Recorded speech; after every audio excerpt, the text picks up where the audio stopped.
I call this meeting of the Committee on Housing, Finance, and Policy to order. We do have quorum today. We have just a couple bills on the agenda, but before we get into them, I'll look for approval of last meeting's minutes. Can I have a motion for the minutes? Representative Scraba moves the minutes. Is there any discussion to the minutes? Seeing none, all those in favor say aye. Aye. Opposed? The minutes are approved. All right, so we'll move to our first bill on the agenda today, House File 688. Representative Frazier, welcome to committee. Please tell us a little bit about your bill. Hello, thank you, Mr. Chair, committee members. Pleasure to be here today.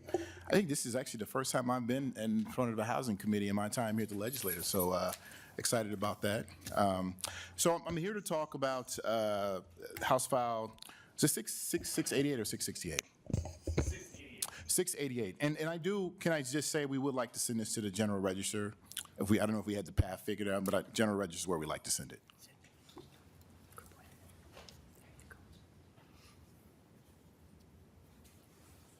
So it sounds like we were wanting to have a stop in human services as well, is the information that I was getting from research on this one. Okay. I will be okay with it. I'll check in with the chair and see if we need, but that's okay. We'll work that out. That's fine if you send it there. We'll work it out. Okay. All right. So, assistance dog organizations play a critical role in supporting individuals with disabilities by raising and training highly skilled service dogs. These dogs provide life-changing support, enhancing independence and improving quality of life for their handlers. In Minnesota, 3 assistance dog organizations are currently certified by Assistance Dogs International, the leading global authority in the assistance dog industry. These organizations rely on the dedication of more than 1,000 volunteers statewide who raise and socialize assistance dogs in training from just a few months old until they are fully trained, typically around 3 years of age. And you're going to meet one of those dogs today. However, some individuals who wish to volunteer as puppy raisers face barriers due to homeowners association regulations. Certain HOAs prohibit dogs altogether or impose restrictions based on breed or weight, preventing volunteers from housing an assistance dog in training. While current law prohibits HOAs from restricting fully trained assistance dogs, this bill seeks to extend that protection to individuals raising and training assistance dogs. To ensure the integrity of this provision, the bill includes language to prevent homeowners from falsely claiming that a pet dog is an assistance dog in training. Furthermore, we have collaborated with the Community Associations Institute, which represents HOAs in Minnesota, and they have expressed no concerns under this legislation. We do have someone here representing if there are questions from the members. And without further ado, I do have a testifier here today, along with one of our great dogs, Jeff Johnson, Executive Director of Can Do Canines, which resides in my district, the largest assistant dog organization in Minnesota, has been a key advocate for this initiative. This bill represents a crucial step in expanding support for assistance dog training efforts while balancing the interests of homeowner associations. With that, I'd like to turn it over to my testifier and our wonderful K9, Jeff Johnson. Welcome to committee, Mr. Johnson. Please introduce yourself for the record. Great. Thank you, Mr. Chairman. I'm Jeff Johnson. I'm the Executive Director at Can Do Canines, which is based in New Hope, Minnesota. And I live in Plymouth, Minnesota. And this is Tucker. Tucker is 3 years old. He is in final training right now to be an assistance dog.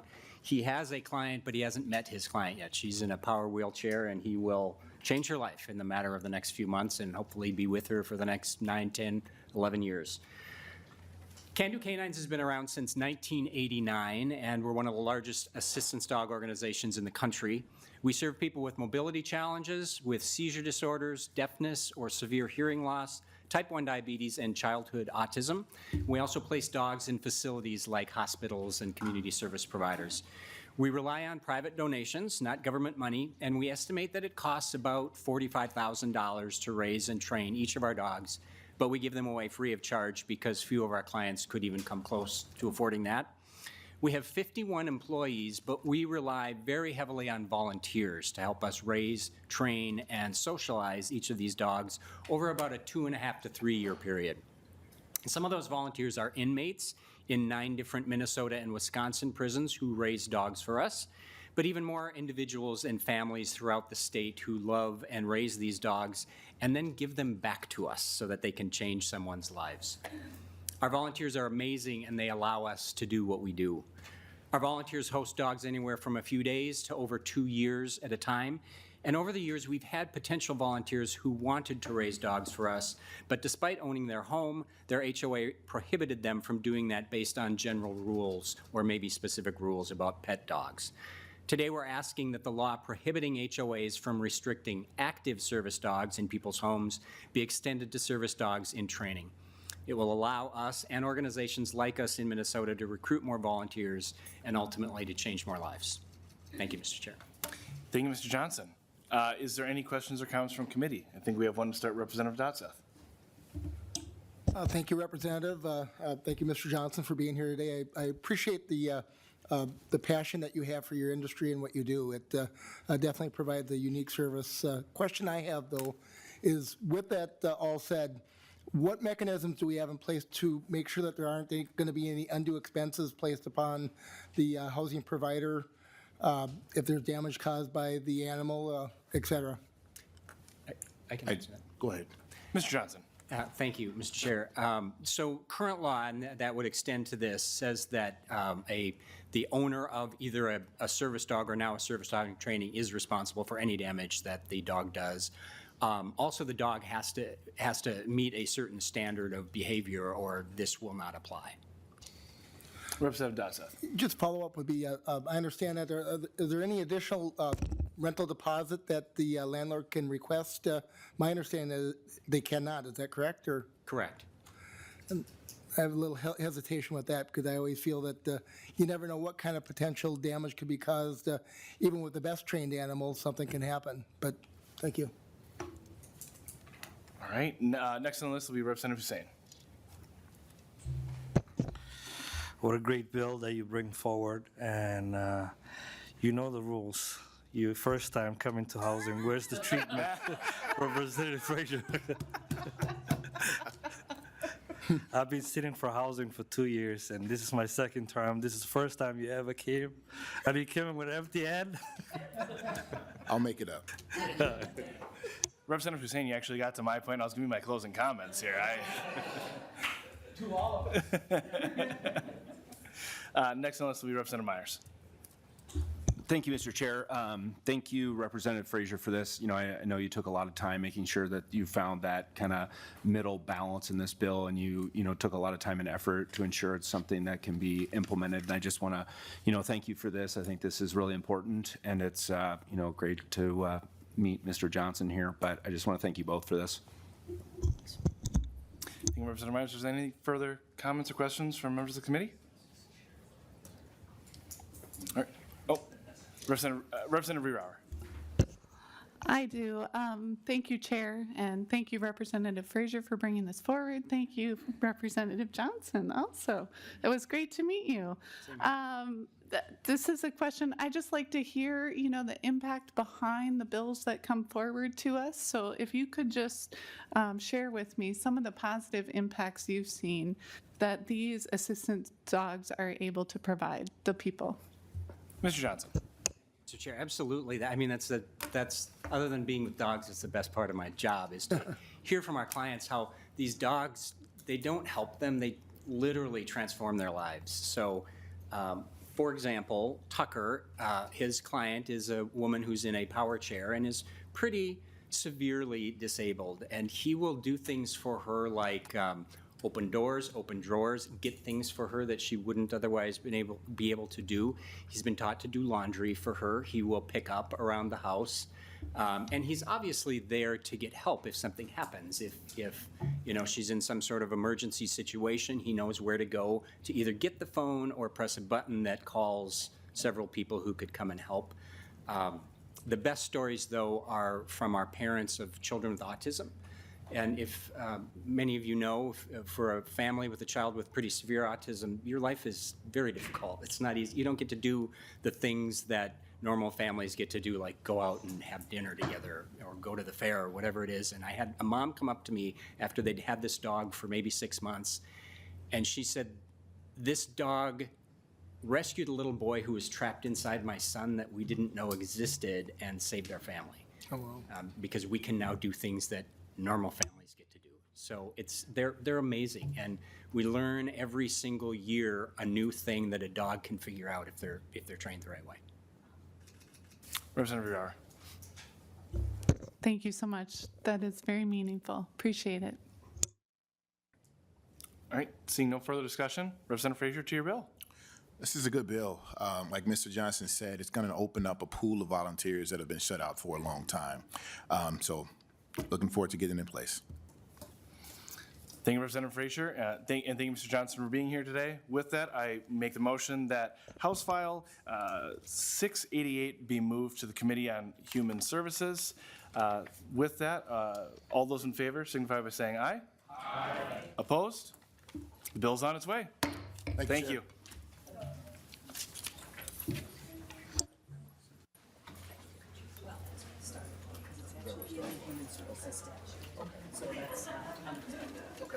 For whatever reason, they sent it here first. Yeah, good to see you.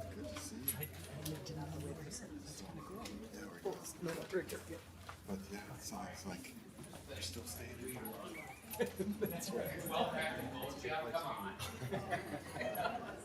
I didn't know about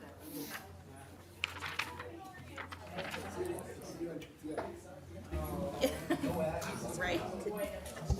Scrubber, you should write your dog in. My dog doesn't want to. He just looks at me, lays on the bed, and says, All right, our next, everyone's here is pretty excited about having a puppy in the room, so I'm getting over in a second here.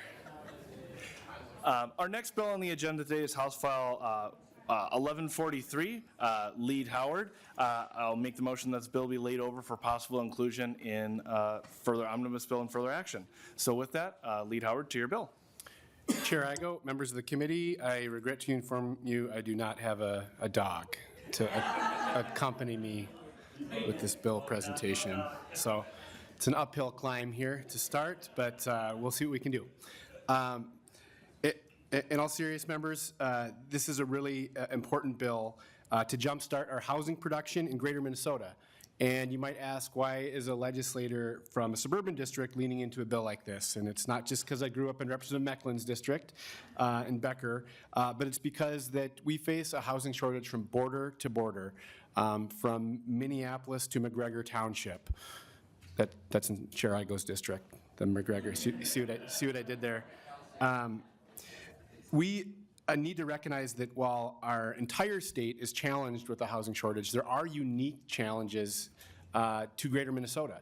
In particular, what I hear from time and again is the desire to see more housing development, especially workforce housing coming to greater Minnesota. But what those communities have seen is really a market failure, an inability for developments to pencil out. And some examples of that, you know, in much of greater Minnesota, a single-family home that is built for $275,000 will get appraised for $200,000. A multifamily project might need rents of $1,400 per unit to pencil out, but the local market can only support $900. So we have this market failure. And when we have a market failure like that in greater Minnesota, or when we have a market failure to build affordable housing across the state, we have a role to use public investment to make sure that something as fundamental and foundational as housing is accessible for everyone in our state. And so that's what this bill seeks to do with the Greater Minnesota Infrastructure Program. Now, in the 23-24 budget, we provided a historic investment in housing specifically for greater Minnesota. That includes, for the first time ever, statewide affordable housing aid that goes directly to greater Minnesota communities. It includes over $40 million for Greater Minnesota Workforce Program, and it includes an $8 million investment in this program, the Greater Minnesota Infrastructure Program, an innovative new program that allows public investment to help fund the public infrastructure needed for a new housing development, which can often be one of the most costly pieces of a housing development. And as a developer is trying to stack funds and try to find a way to make it all sort out, this piece becomes a huge challenge. And so what this fund seeks to do is defray those costs and allow communities with public resources, have this key piece that allows a development to move forward that otherwise would not have. Members, we're in an all-hands-on-deck moment when it comes to addressing our housing shortage all across the state. And to make homes more affordable and accessible for all, we need more public investment and policy change. We need to be yes and mode. And so in that spirit, I encourage your support of this bill. Thank you, Lead Howard. With that, we'll go into testimony unless there's any questions to start. All right, so then first on our list will be David Murphy, who I believe is remote. Go ahead and introduce yourself for committee and unmute yourself. I always got to remember that part.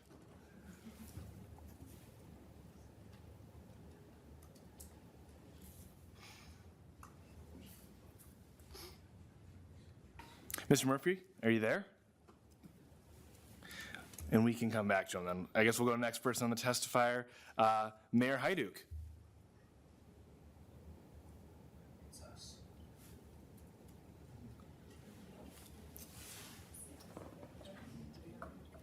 It is.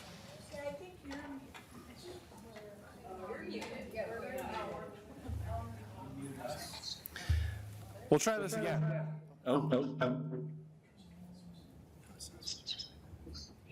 Mayor Hyduk or Mr. Murphy, are you?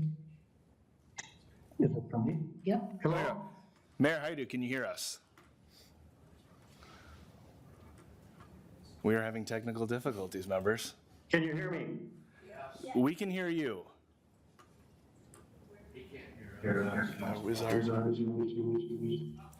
It's not you. There you go. Can you hear me? We can hear you, Mayor Hyduk. Can you hear us? Yeah. One brief moment, members. You can hear me? Yes. I can hear you, Pete. I don't know who else can. Oh, okay. Barely. Okay, I'll go then, if that's all right. Okay. Anyways, good afternoon. Thank you, Chair Igo and members of the House Finance and Policy Committee for allowing me to testify about the housing needs in my community today. I'm Pete Hyduk, Mayor of Hibbing, Minnesota, and a constituent of Chair Igo.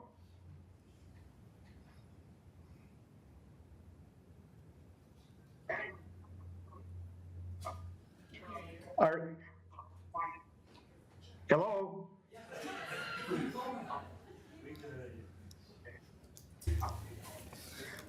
Here, members, I think what we're going to do here, and if that's, we're going to take a brief recess and figure this out for communications, because we're going to make sure this is recorded properly for the committee. So with that, we are at a brief recess while we figure this out.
All right. Now that we're all back, we'll go back to the order here. We fixed our technical difficulties. So the first member we have testifying then will be Mr. David Murphy. Very good. Please proceed with your testimony and introduce yourself for the record. Thank you. My name is Dave Murphy, and thank you, Chair Igo, for the opportunity to testify on the critical issue of housing in Minnesota. My name is David Murphy, and I'm the City Administrator for the City of St. Joseph, and I would like to share our experience with housing shortages. Lack of housing is preventing people from moving to and living in our community. This issue, while felt in St. Joseph, is also affecting communities across the state and could lead to stagnation, further impacting small towns like ours. For instance, the College of St. Benedict and St. John's University are located within and near our city, but the lack of housing has led to difficulties attracting staff and retaining graduates in our community. The St. Joseph City Council has undertaken a strategic goal-setting process where we identified housing as one of our top 3 priorities. We prioritize expanding housing options within the community to ensure there is a variety of housing types available, including single-family. However, we are now facing considerable infrastructure challenges that local developers in the private industry simply cannot address alone. Areas that would be primed for single-family housing require lift stations, some with up to 7-figure price tags. These infrastructure needs have halted potential housing projects. We've now reached a point where few viable housing projects are left, and we're concerned that within the next few years, infrastructure issues will prevent any new housing projects from moving forward unless we can access programs like the Greater Minnesota Housing Infrastructure Grant Program to help reduce those costs. Although we are exploring infill projects alone will not be sufficient to meet the demand, quantity, or variety of housing units needed across the entire housing spectrum here in the city of St. Joseph. St. Joseph is also home to a rapidly expanding industrial park, which has brought hundreds of jobs to the area within the last few years. This industrial park growth would not have been possible without a grant from the Business Development Infrastructure Program, BDPI program. The industrial park has been so successful that the market is demanding a phase 2 of the industrial park with an expansion. However, we need more housing units for the current, prospective, and future employees. Programs like the Greater Minnesota Housing Infrastructure Grant Program can have the same transformative effect on housing in our community as the BDPI grant did for job creation and help communities across the state.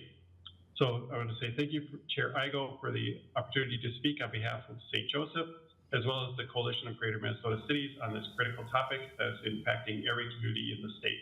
I also want to thank you, Chair Igo, Representative Howard, and the other authors of these bills the bill before you today, putting more money into the Greater Minnesota Housing Infrastructure Program and other important housing programs.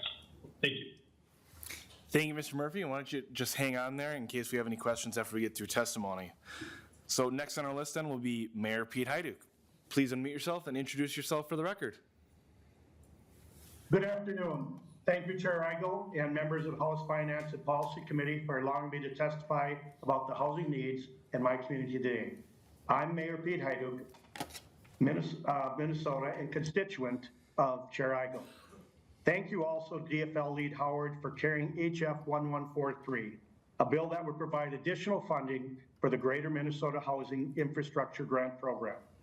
Like many other cities throughout Minnesota, the city of Hibbing has a significant need for additional housing units. Our recent housing study completed in 2023 shows a need for an estimated 1,200 units of additional housing over the next 10 years across all types of housing, including single family, market rate, affordable rental, and senior housing. In our city right now, we have several major housing projects in various stages of development. First, the Housing Redevelopment Authority of Hibbing recently secured $26.5 million in funding from the Minnesota Housing Finance Agency for the Cobb Cook Place project, which will replace 52 units of workforce housing. The site for this project will require a new road and access for utilities. We will be applying to this program for funding to assist with costs to build this road and extend these utilities. Second, we have 2 single-family housing developments to create an additional 90 units of housing in the planning stages that will require roads, water, sewer, utility infrastructure to be extended in our urban core. And finally, we have a downtown infill redevelopment project that has a multifamily housing component with a minimum of 48 new units. Every single one of these projects has a significant funding gap, and as a rural community, we need assistance to close this gap. Adding infrastructure is expensive and makes adding housing a real challenge. Programs like Greater Minnesota Housing Infrastructure are important tools for helping to get more housing built and to make it more affordable. We appreciate the legislation creating this program and ask that you provide more money because it is much needed across the state. I urge you to prioritize this equity-focused rural initiative as an opportunity to drive long-term sustainability and fairness for all Minnesotans. Increasing these precious funds in an equitable way for rural communities such as Hibbing to allow us to make construction of new housing units very affordable for our taxpayers. Hibbing has great needs for new housing units, and we need your help. On behalf of Hibbing and the Coalition of Greater Minnesota Cities, thank you, Representative Howard and the committee for helping to support this program and other important housing programs. They won't solve everything, we know that, but they will make a difference as we tackle these housing issues throughout the state. I thank you again for your time and will answer any questions. And I do have my economic developer, Betsy Olavanti, at my side to assist. Thank you. Thank you, Mr. Mayor. Next on our list then will be Dante Tomasoni. Please introduce yourself for the record. Audio okay? We can hear you now. Thank you, Chair. Thank you, members of the committee. My name is Dante Tomasoni. I'm the Director of Corporate Affairs for Cirrus Aircraft. I'm here today to testify in support of the bill. I kind of approach this testimony and this specific bill, I guess, from a unique standpoint, in the sense that as the Director of Corporate Affairs for Cirrus, I am a part of a company that employs 1,700 people in northeastern Minnesota. We are continually struggling to find housing for our employees. That is one side of the coin. In fact, a statistic that is interesting is here at Cirrus, over the last 3 years, we have extended offers to individuals that have either A, accepted the offer and then later turned it down, or B, immediately turned, well, not immediately turned down the offer, but after some time to consider, turned down the offer because they simply couldn't find housing in the area. I feel like those 35 individuals is a pretty stark statistic that we could not attract into what I consider the most beautiful place, in northern Minnesota that you could want to work. The other side of this is that prior to my time at Cirrus, I was a multifamily developer, so I lived, breathed, and died housing. Well, maybe not died, but that's a little dramatic. Housing was pretty much everything that I did as part of my job. And I examined markets, economies, cost to build, feasibility of projects, and looked at it from all sides. And we've experienced something truly unique in history that was sparked by the COVID drop in supply. We've seen the cost of supplies, the cost of materials spike in an unprecedented way. And recovering out of the COVID inflation, we now have higher interest rates, which historically aren't terrible. But when you combine that with the cost to construct, we also have, because of the lack of housing, we have a lack of labor in northern Minnesota. So it's also more expensive to build. And when you look at what a developer examines, and putting on my developer hat, these housing projects are all math. They have to do the math to borrow from a bank, just like you and I would to build a new house or to buy a house. And they have to provide certain loan requirements. They have to meet debt to equity requirements, loan to value requirements. And these are all ways of saying, if the project doesn't have a certain amount of profitability built into it, or an ability to actually, essentially not lose money, the bank won't lend to a developer. And if a bank won't lend to a developer, a project simply won't get done. You add on top of that now rents and the cost of homes have been pushed to such a high level that our jobs can't keep up with it, and we're at the top of what the market can manage for the cost of rent or housing. And I call it, the three rocks in a hard place, essentially, that we're behind, and that's interest rates, that's cost to build, and then that's the price that the market can handle. And so we are in a very, very difficult time, and you've probably all heard this, that there's a gap that needs to be cleared for developers to want to build, especially in greater Minnesota, because there simply isn't a population of builders that can just come and do a project. In fact, I've talked to several developers that have tried to recruit labor from the cities and bring them up. And the truth is, their answer is, we'd love to, but we're busy 24/7 if we want to be down here. So why would we drive 2 to 3 hours to do a project? It's a very difficult spot to be economically. You can't have job growth because there's nowhere for people to live, and there's nothing for the business to be able to expand them into that region. And so we've had the same issue. In fact, at Sears, we're considering a 240,000 square foot expansion, and the number one question that we've had to ask ourselves is, are we going to build a ghost town? Because there's nowhere to put people. So that is the testimony I have for you today. Mr. Chair, members of the committee, thank you for listening. I'll yield for any questions. Thank you, Mr. Thomasoni. Please just hang on. We'll get through testimony and see if there's any questions. Next on the list then will be Kristen Incidi. Welcome to committee. Please introduce yourself for the record. Thank you, Chair Igo, members of the committee. My name is Kristen City. I'm the CEO of Habitat for Humanity of Minnesota. Thank you for the opportunity to testify in support of House File 1143. This program would provide needed investments in infrastructure across the state of Minnesota.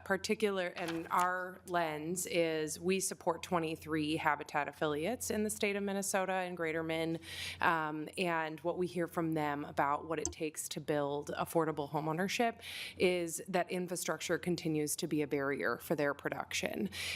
We have some affiliates who will put in the infrastructure and then have to pass that cost down to Habitat home buyers in the sale of their Habitat homeownership program, and we're in the business of trying to create affordable homeownership. So we see this opportunity as a really beautiful demonstration of public and private partnership, and a way to invest in affordable housing and homeownership that doesn't only serve the family who's buying the Habitat home, but invests in the long-term public good. We currently have a project that is working on an application for the program. In Red Wing, the Goodhue County Habitat is collaborating with the city of Red Wing on their development Hope Heights, which would be building 26 homes. And this program would allow for them to apply for about 50% of their infrastructure costs. And the Habitat affiliate is working to bring the match to that table. So it's this really nice partnership between the state, the city, and the nonprofit Habitat to build 26 affordable ownership opportunities on a piece of land in Red Wing that currently is undeveloped. It's a parking lot. And so it's adding sort of an economic development engine as well into the community. So you've heard from several testifiers already, so I'm not going to repeat what they've already said. You've heard that the need is statewide. We see this in all of our Habitat affiliates, and many of you live in those communities where the Habitats are working as well, so you likely know. And we just really think that this type of investment would help focus resources needed to help develop affordable housing in Greater Minnesota. So thank you so much, Chair Igo, members of the committee, and Lead Howard for authoring the bill. Thank you, Ms. Incidi. Next on the list then will be Mary Thompson, who I think is virtual as well.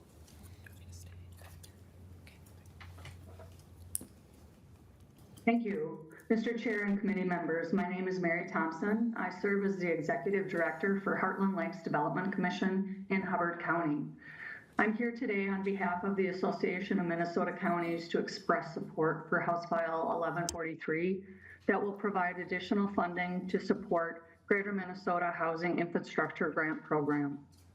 Based on our 2024 housing study, Hubbard County had an estimated vacancy rate of 1.5%. Our supply of available for sale housing in the county is 3.2 months. Average should be 6. And our current house prices, roughly 50% of homeowners can afford to purchase a moderately priced entry-level home, which is about $200,000 for entry-level. The proportion drops to 29% that can afford a move-up house priced at $350,000. Park Rapids and Hubbard County are missing out on potential population and employment growth due to lack of housing. Anecdotally, one of the greatest housing needs in the county is for modestly priced housing targeting moderate income households. It can be difficult to find residential parcels to purchase for a new home, especially in the cities located within the county. Additional residential subdivisions are needed. However, locating vacant land and then funding the infrastructure improvements can make a project unachievable. Typically, the cost of infrastructure is an additional cost layered onto the sale price of the lot and home, or as an assessment to the property. In communities such as Hubbard County, that is the difference between a house being affordable or not. For example, Heartland Lakes Development Commission is currently working on approximately 35-acre residential subdivision. Based on our early design specs, there will be a need for 6,400 lineal feet of infrastructure, including roadway, water, sanitary sewer, storm sewer, which amounts to capital construction costs of $3,859,460 to create 85 building lots. Breaking this cost down on a per lot cost basis amounts to $45,405 per lot, which does not include the cost of the land or any soft cost associated with the development. With lot costs approaching $50,000, there's little chance of meeting the needs of moderate income households that are in most need of houses priced at about $200,000 without some type of assistance to bring the development costs down. Both tax increment financing and tax abatement are viable options, but it just isn't enough. The Greater Minnesota Housing Infrastructure Grant Program is a much needed tool to help us bridge that gap across the state. Home ownership provides many significant benefits to a community, such as boosting educational performance of children, higher participation in civic and volunteering activities, improving healthcare outcomes, lowering crime rates, and increasing tax capacity. Providing local governments in Greater Minnesota with the opportunity to access funding to help offset the cost of infrastructure development is an important step in helping those communities achieve the goal of providing opportunities for home ownership, which ultimately expands the economic vitality of a community. Thank you again, Mr. Chair and committee members, for the opportunity to testify in support of House File 1143 today. Thank you, Ms. Thompson. And we'll just hang on here. We got one more testifier, and then we'll go to questions. So next on the list and final person on the list will be Cap O'Rourke. Welcome to committee. Please introduce yourself for the record. Thank you, Mr. Chair and members. My name is Cap O'Rourke. I'm the Executive Director of the Minnesota Association for Small Cities. We advocate on behalf of the over 700 cities who have populations under 5,000. As I have testified in this committee before, the housing needs for our small cities across the state are great. Typically with programs, state programs, if you want to have it affect small cities, you have to design it in a way that the application is simple and it's targeted. Many programs, whether it be housing, transportation, environmental, open it up to all cities and they say, these are great programs for cities. Often this is the case, is the application barrier or the requirements typically will either purposely or inadvertently exclude small cities. That's why we were really excited 2 years ago when we had 2 targeted programs that were going to help with our small cities and the housing need. The Greater Minnesota Infrastructure Program, which was a new program, and we were really excited and we remain excited about this program, and the Tier 2 housing. Unfortunately, one issue has been neither of those programs have been rolled out. The Tier 2 housing just opened up their RFP recently. The Greater Minnesota Housing Development Program, or Infrastructure Program, has not yet unveiled. And so one of our goals would have been that we'd like to see an application process, cities go through the program so we can kind of tweak what worked, what didn't work. We're not there yet, unfortunately, so we're gonna have to wait. But I really want to thank Chair Howard and the committee and putting this bill forward, because we've heard a lot of interest from our small cities that want programs like this. You know, in a small community, if you get a development and it's gonna be a multi-house development, the infrastructure, as the testifiers have said, can be a huge hurdle and can add to the cost. And one of the things that our small cities have is we don't have developers coming in and say, we're gonna do 25 units. They'll come in and say, we're gonna do 2 or 3 units. We're gonna start at maybe 4 units, and then we might build it out. Well, the infrastructure, if you're looking at a long-term development that's going to be bigger, those infrastructure costs upfront on those first 2 to 4 units can be devastating, and they can bear the weight of the whole, what the infrastructure is going to need for everything else. So bills like this, programs like this will really help small cities kind of get over that hurdle and be able to not only develop housing sooner, but lay the groundwork for cheaper housing with regards to infrastructure down the road. Thank you, Mr. O'Rourke. With that, that concludes our testimony. Is there anyone from the public that wishes to testify? Seeing none, we will go into member questions.